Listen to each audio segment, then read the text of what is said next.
A companhia está contratando. Você terá sua própria espaçonave, sua própria tripulação de profissionais. Seu trabalho? Muito simples. Coletar itens inúteis de nossas bases lunares abandonadas e retornar para o prédio da empresa. É fácil. Lethal Company, um jogo lançado em outubro de 2023 sobre uma equipe de funcionários de uma empresa não nomeada, que tem como objetivo recolher itens valiosos de bases lunares abandonadas e devolver para o próprio prédio da empresa. Olá pessoas, eu me chamo Nico e eu vou contar a história de Lethal Company. Ou pelo menos o que temos de lore. Lethal Company se passa em uma parte do espaço chamada Nebulosa de Tessel, que pode fazer parte das nebulosas desvanecente. Alguma ou toda essa região do espaço está politicamente dividida em estados. O ano é algum tempo após 2387, e a humanidade tem sido uma potência espacial e colonizadora nos últimos séculos.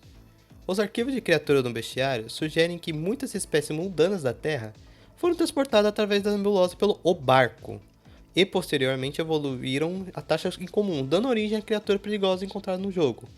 Se há formas de vidas que não venham da Terra, elas não são mencionadas no jogo. A principal forma para contar a história do jogo é por arquivos, onde os códigos de acesso deles estão espalhados pelas luas do jogo. Na nave podemos encontrar um post-it com a mensagem: "Você está envolvido até o pescoço, acesse o arquivo Sigurd". E ao colocar o código no computador, temos acesso aos registros de um dos membros da tripulação de 1968.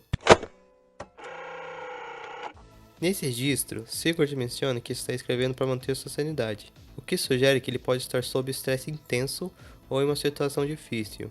A escrita é uma forma de lidar com a pressão. Seu irmão sugere que ele mantenha um diário, o que pode indicar que a escrita realmente é uma forma de terapia ou reflexão para ele.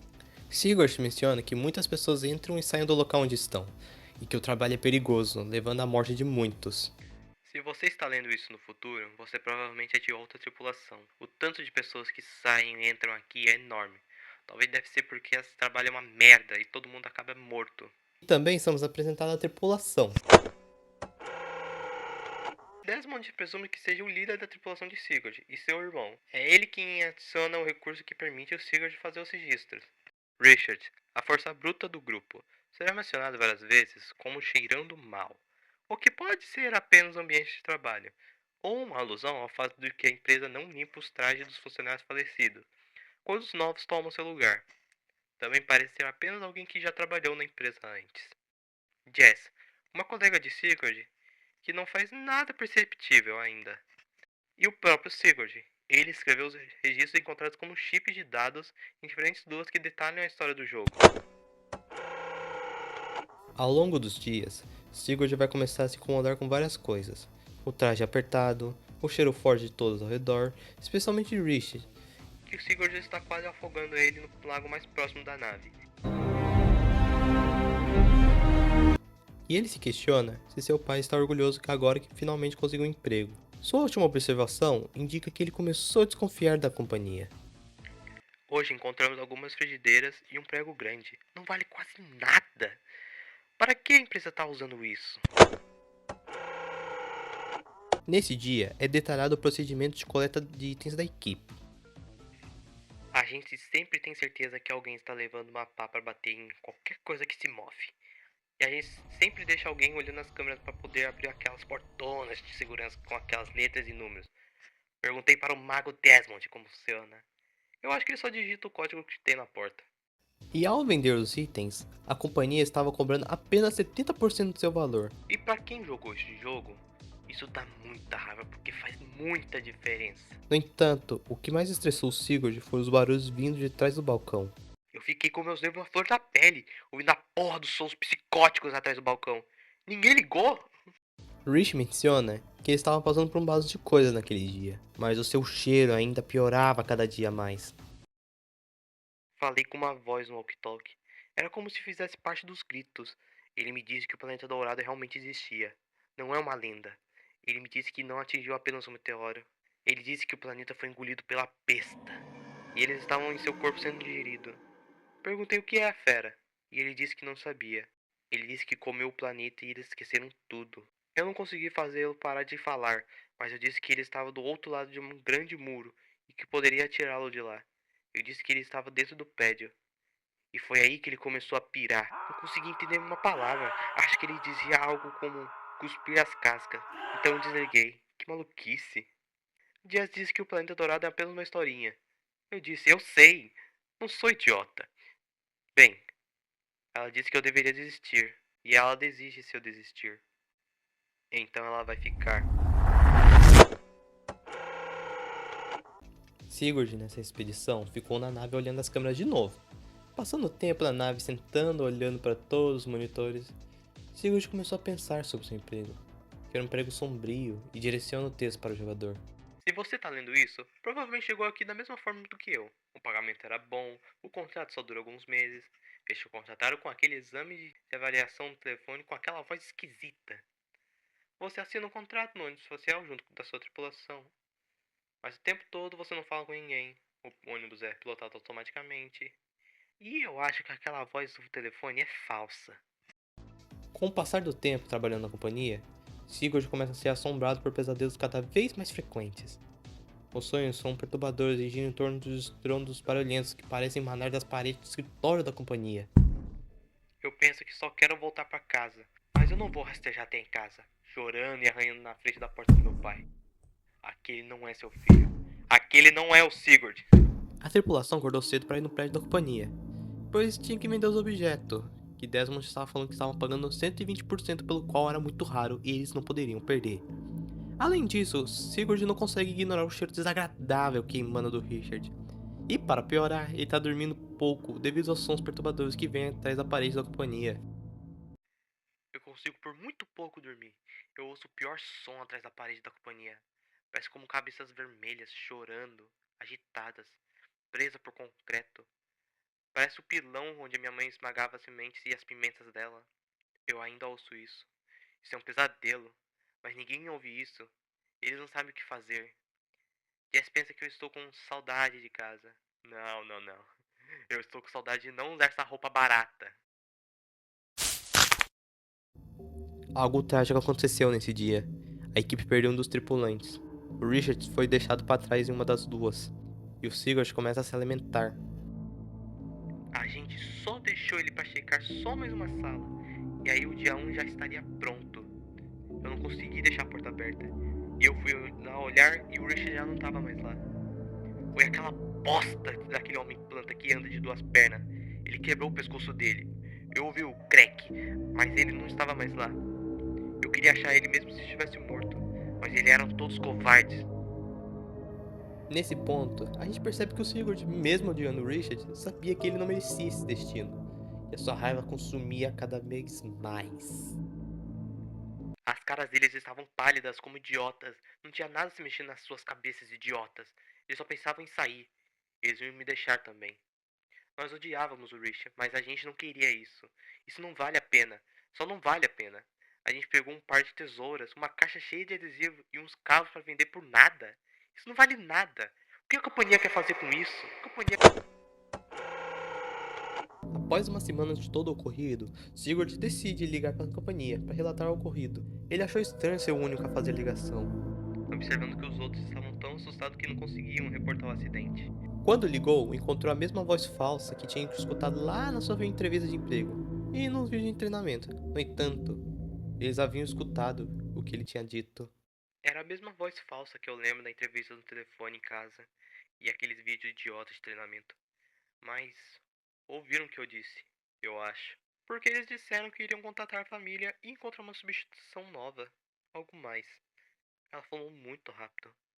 Depois dessa ligação, Sigurd descobriu algo muito útil. Ao usar o walkie-talkie perto das paredes da companhia, ele conseguiu ouvir os gritos. Sim, aqueles mesmos gritos que ele havia escutado 2 semanas atrás. Aprendi que você pode ouvir os gritos o tempo todo no rádio quando você está perto da parede do prédio. Eles não acreditaram em mim, mas agora acreditam. Parece exatamente como eu ouvi há semanas atrás. Eles querem desistir. Eu disse que eu não sou covarde. Eu só consegui esse emprego. O novo membro da tripulação estava a caminho, e nesse momento, Desmond e Jess perceberam a gravidade da situação, optando por não correr tanto risco. Não estamos correndo muito risco agora. Não ganhamos tanto.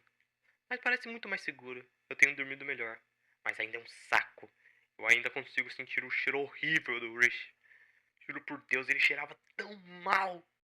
Enquanto Sigurd discutia sobre a voz falsa, Desmond teve uma ideia a nível cebolinha. Utilizar a ligação telefônica feita por Sigurd para o número da empresa como um meio de rastrear a origem da voz. Desmond começou a usar o terminal com frequência. Embora não soubesse o motivo exato da sua concentração, ele parecia sério. Desmond pede a Sigurd que escreva um relatório conciso sobre as suas descobertas, enfatizando a necessidade de minimizar o absurdo. Enquanto isso, Lucas, um novo membro da equipe, chega na nave, frequentemente confuso e assustado. Durante esse período, Desmond rastreou a ligação e descobriu a existência de um grupo de pessoas que simulam as chamadas da empresa, estando localizada no outro lado do sistema solar. Desmond diz que não sabe, mas eu penso. E se realmente houver um monstro grande no prédio da empresa, como a voz me disse no walkie-talkie? Eles os prenderam e nós o alimentamos para mantê-lo manso. Poxa, eu só queria um trabalho estúpido.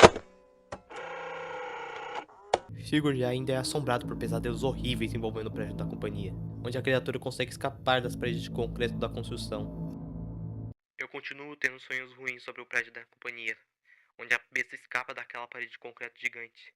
Mas eu não sei se parece com alguma coisa, só acho que é muito grande e rápido. Enquanto conseguiu encontrar uma maneira de saber se as vozes dos telefones eram reais, Sigurd propôs uma ideia para Desmond, que ele assumisse o controle do piloto automático, mas ele respondeu que Sigurd estava louco e que isso poderia matar todo mundo. Desmond diz que teriam que conseguir o próprio voo particular para ir às coordenadas, e quem sabe o que estaria realmente lá. Sigurd começa a questionar porque não consegue se lembrar como realmente chegaram ali. Ele só recorda pequenos detalhes como o voo da nave até o prédio onde assinaram os contratos.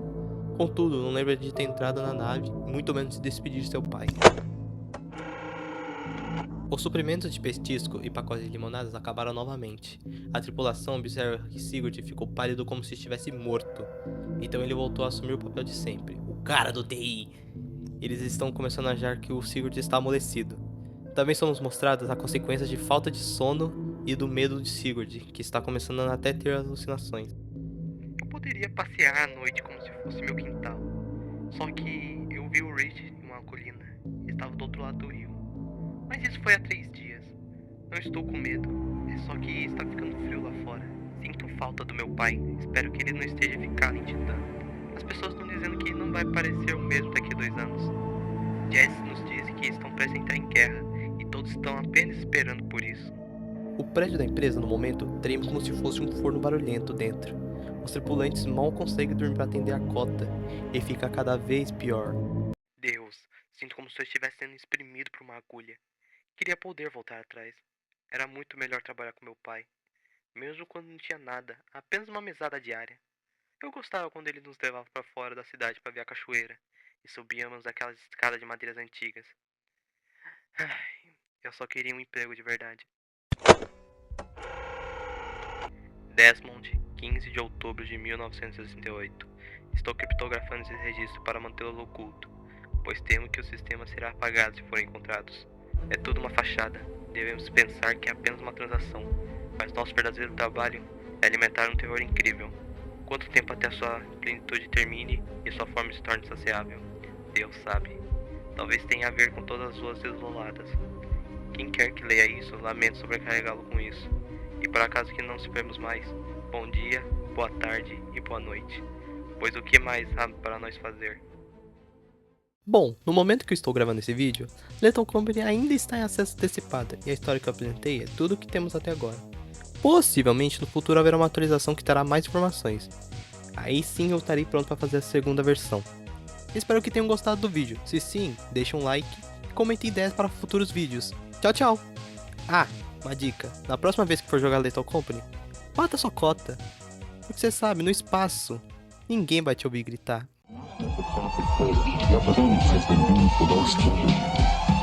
Welcome to our disciplinary process.